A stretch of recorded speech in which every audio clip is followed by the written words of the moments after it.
we should expect that you are going to push Europeans, pressure Europeans to undertake some actions on further debt reduction for Greece? Well, what you should expect is that I'll be exploring various approaches with them, which we think are more consistent with the Greek economic recovery. One of them is by reducing further the interest charges on their existing and future loans to Greece.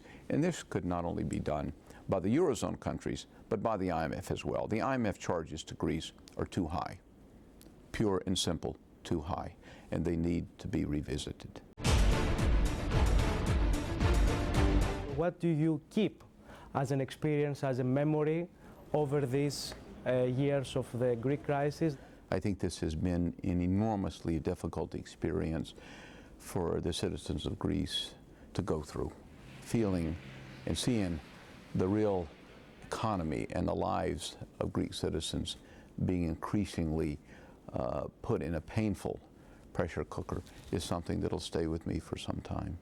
And so it's not uncommon at all for me to try to see not just the interests of creditors, but to see the interest of the citizens of a country, particularly one in which I lived for some years some time ago. What you were mostly scared of the Greek crisis when it starts up a conversation saying that you have to lose some money as creditors? My biggest concern was not the magnitude, but was the way in which these losses developed. Could we find a negotiated solution, or would we find it necessary, and would the authorities end up deciding that they had to take a more confrontational approach? Because if they had, then I think the risk of Greece being pushed out of the euro would have been vastly higher than they are today.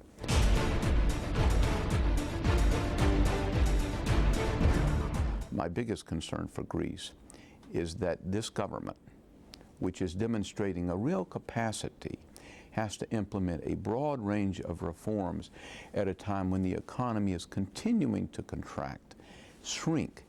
This may be too much to ask. My biggest fear is that the growth is delayed to a point where the social and political fabric is torn. My biggest hope, of course, is that global investors and Greek investors will begin to see sooner rather than later as 2013 goes, and other European governments will see that Greece is delivering.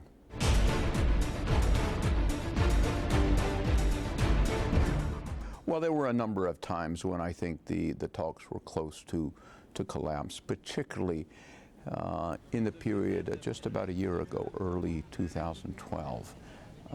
We ran increasingly into a view on the other side of the table, which was not so much the view of the Greek government, but it was the view of some collaborators, the IMF, other officials in Europe, who took the view that a confrontational approach, a non-negotiated approach to the creditors may be necessary, or they took the view that the creditors would have to take even larger haircuts than we found acceptable. In the end of the day, of course, reason prevailed.